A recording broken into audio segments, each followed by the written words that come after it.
People always ask when I realized my sister wasn't just competitive, but a thief of the most personal kind. It wasn't when she flirted with my high school boyfriend or when she cried on the shoulder of the man I planned to marry.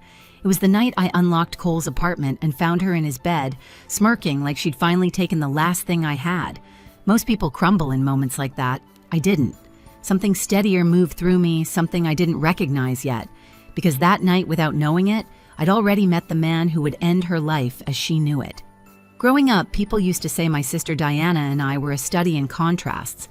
She was the kind of girl who didn't just walk into a room, she rearranged it. Bright smile, sharp jawline hair that fell perfectly without trying.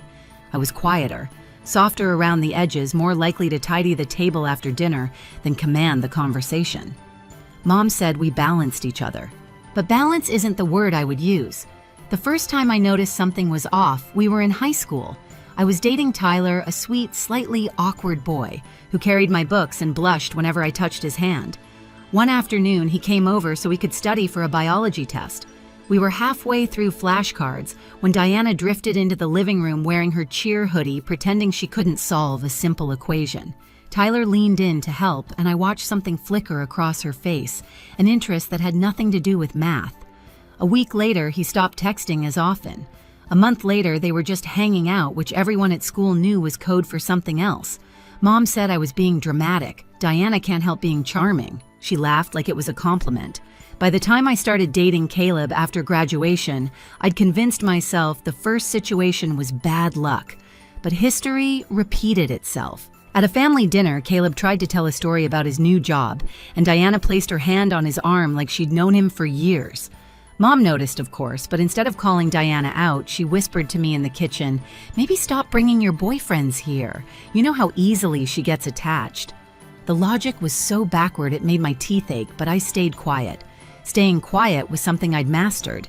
When Mason came along, a coworker who made me laugh during overnight shifts, I told no one except Mom. She promised she wouldn't mention him. A week later, Diana bumped into him at a coffee shop in our town and suddenly needed career advice. You don't want to guess how that ended. But Evan hurt the most. We were together 2 years. We talked about rings, apartments, future kids. He met my grandparents, memorized my coffee order, left a spare hoodie at my place. We were real. And even then, Diana found her angle emotional emergency at midnight, crying on his shoulder, Mom telling me Evan's too kind. He can't ignore a girl in distress. When the relationship fell apart, no one looked surprised but me. I told myself I'd grown numb to betrayal, that heartbreak had a limit. But numbness is a myth. Hurt accumulates, reshaping you piece by piece.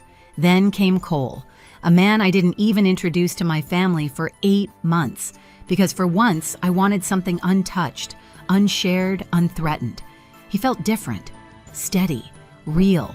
I thought I'd finally outgrown the curse. I didn't understand then that secrets don't protect you.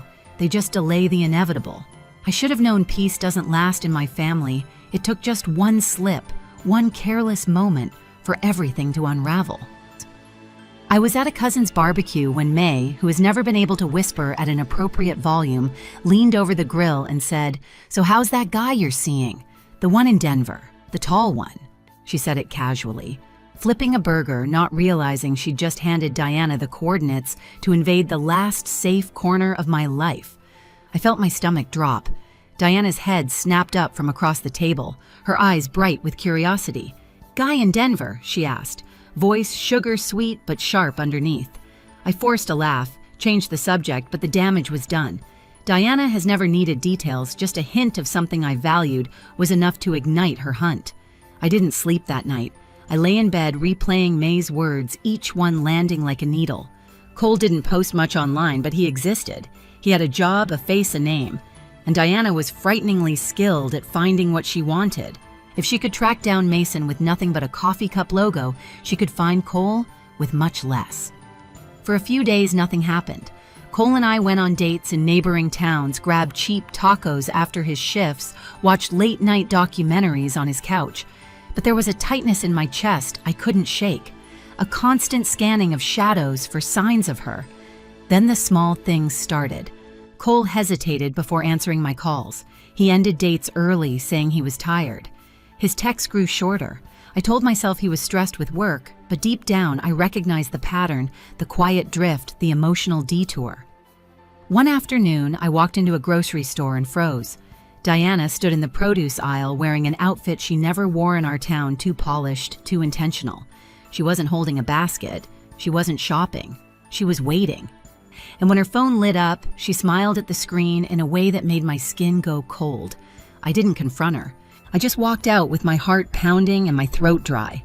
I told myself I was being paranoid, but the truth is, you can't mistake the scent of smoke when you've lived through enough fires. 2 nights later, Cole canceled our dinner, saying he needed some alone time. His voice was distant, clipped. Something inside me tightened, but I didn't push. I just said goodnight and sat in silence long after the call ended. The next morning before sunrise, I drove to his apartment with a bag of breakfast pastries and a hope I didn't fully believe in. His car was outside. The lights in his living room were on. The hallway smelled like detergent and burnt toast.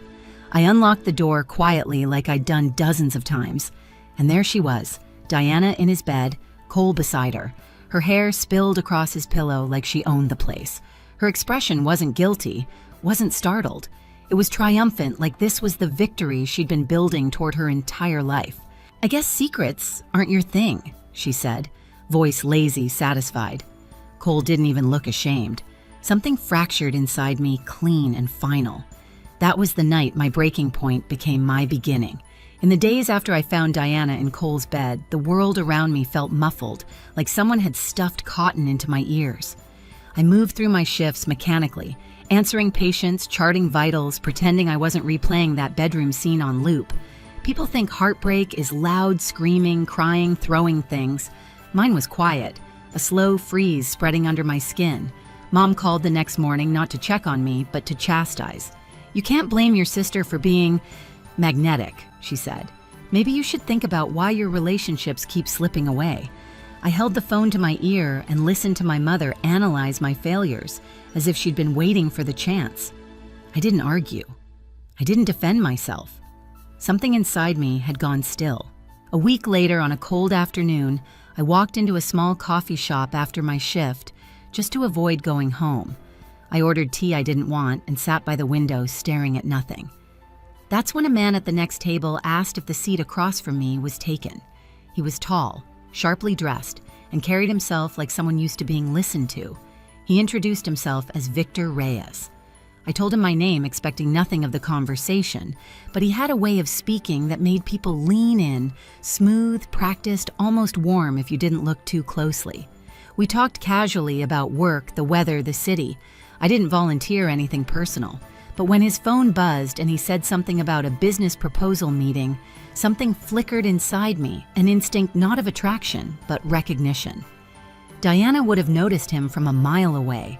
Men like Victor were her weakness, self-assured, polished, a little mysterious. He asked if I wanted to grab dinner sometime. I said no, but thanked him politely. When I stood to leave, his eyes followed me calculating. Not predatory, just curious, like he'd spotted a puzzle he wanted to solve. That night, I looked him up. His name appeared in news articles, nothing criminal, nothing confirmed, just whispers of messy breakups and lawsuits tied to business disputes. A man who charmed easily, who burned bridges quietly, who left chaos behind without technically committing a crime. The kind of man Diana would chase without hesitation. I didn't introduce him to her directly. I didn't have to. A few days later, I mentioned him casually at a family dinner when Mom asked if I'd met anyone new. I downplayed it, almost shrugging it off. Diana didn't blink, didn't comment. But I watched her take mental notes the way a hawk registers movement in the grass.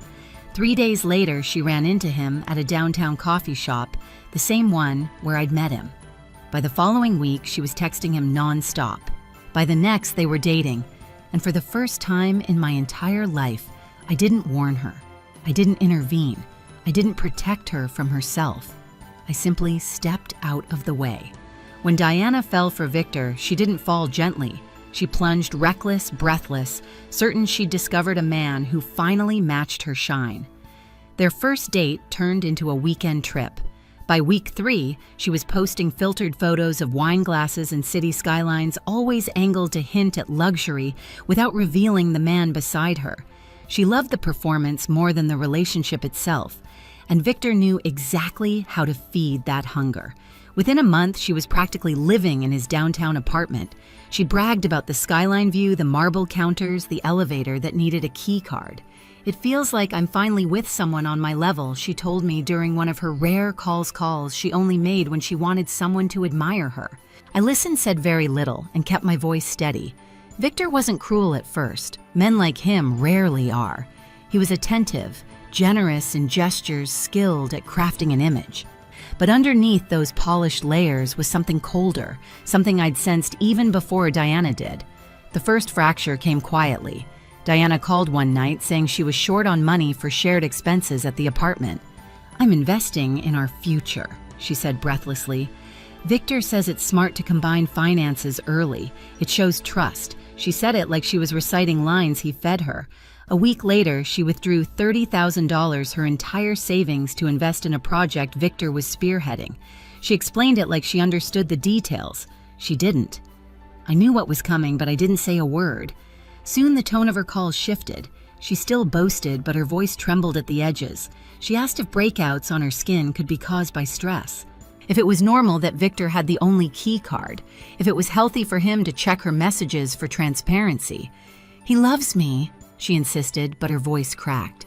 Then came the night she whispered into the phone, Do you think someone can love you and still scare you?" My throat tightened, but I forced my answer to stay neutral.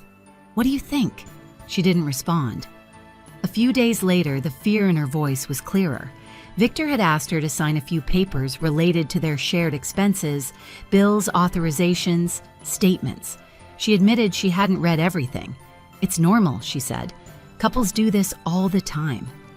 Right, I said nothing.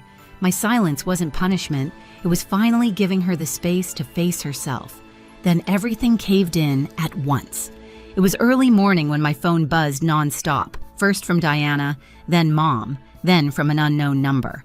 I ignored the first few calls until May finally texted, "Turn on the news." I did.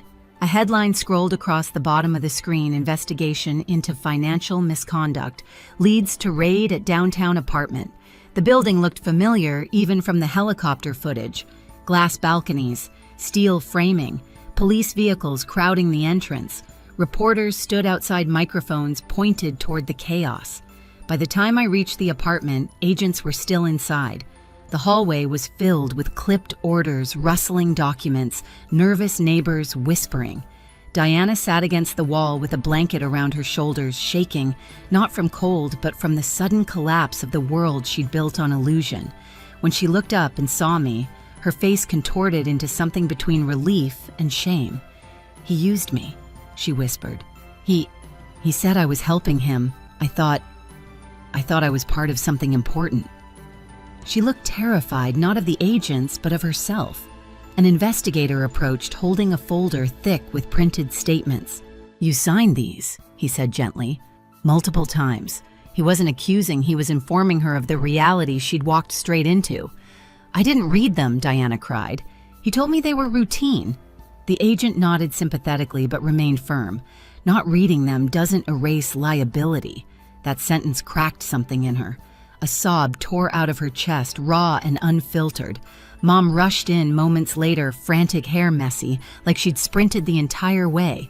"Where is she, Diana? Baby, talk to me." She knelt beside her, cupping her face. "We'll fix this. We'll get you a lawyer. We'll..." Then she turned on me. "This is your fault," she hissed. "You knew. You must have known what kind of man he was." Her words were knives, but they didn't cut like they used to. I didn't raise my voice. I didn't defend myself. "Diana made her choices," I said quietly. "For years, she took from me without consequence. This time, she took from the wrong person." Mom stared at me like I was someone she'd never seen before. Diana shook her head, tears streaming. "Please," she whispered, "don't leave me alone." For a moment, I felt the old instinct rise, the urge to protect her from everything, even herself. But then I remembered the countless nights I'd cried alone, the relationships she'd shredded, the way she'd smiled in Cole's bed, like she'd won something. I knelt beside her, meeting her eyes. "You're not alone," I said softly, "but you are responsible." Her shoulders sagged under the weight of those words. Victor, meanwhile, was escorted past us in handcuffs, expression blank, posture rigid. He didn't look at Diana once. In the days that followed, the investigation unraveled layers of financial misconduct tied to his name. Diana wasn't charged with the most serious counts, but she was held accountable for the documents she'd signed. She took a plea deal to reduce penalties, but the damage was already done, ruined. Credit-drained accounts looming, restitution, a criminal record she'd carry like a shadow. She moved out of the apartment with nothing but a duffel bag. Mom cried, Dad stayed quiet, and I walked behind them, hands in my pockets, feeling nothing and everything at once. A few nights later, as I sat alone in my apartment, I finally exhaled. Not a triumphant breath, just a release. A long overdue acceptance that justice doesn't always roar. Sometimes it unfolds quietly in the spaces where you stop shielding someone from the consequences they choose. If you've felt that kind of betrayal, the slow erosion of your worth, then you understand why I didn't intervene, why I couldn't. Some patterns only break when the person creating them hits a wall they can't walk through. And if you want to follow stories like this, stories about boundaries, justice, and what happens when silence finally breaks, there's a place for you. Support us on Ivory Revenge. By subscribing, you'll get notified the moment a new story goes live, Tiam. Diana didn't go to prison, but the consequences clung to her like smoke long after the investigation ended. With a plea deal in place, she avoided the worst charges yet. The fallout was crushing her savings gone. Her credit destroyed, her name now tied to a scandal she barely understood. Mom tried to shield her at first, insisting the world had been unfair, but even she couldn't rewrite the facts printed on the bills and statements arriving every week. Within a month, Diana packed what little she had left and moved to Portland, taking a job at a small cafe. The girl who once floated through rooms now moved carefully, shoulders tight, eyes tired. I checked her social media only once. She looked older, quieter, almost unrecognizable. As for me, I finally started therapy. I told the truth out loud for the first time, the years of comparison, the pattern of betrayal, the exhaustion of always being the one expected to understand. Healing didn't come quickly, but it came honestly. Dad and I grew closer. Mom avoided the topic entirely, and in the rare quiet moments, I realized something simple. Sometimes the only way to reclaim your life is to stop bleeding. For people who never notice you're hurt, looking back now, I don't feel triumph or revenge in the way people expect. What I feel is clarity, the kind that settles in when you finally stop fighting to be valued by someone determined to dim you. Diana's downfall wasn't my victory. It was the natural end of a path she refused to step off. And my healing didn't begin when she broke. It began the moment I chose myself instead of chasing her approval. If any part of my story echoes something in your own life, you're not alone. Share your thoughts below and tell me where you're watching from. And if you'd like more stories like this, don't forget to subscribe for the next episode.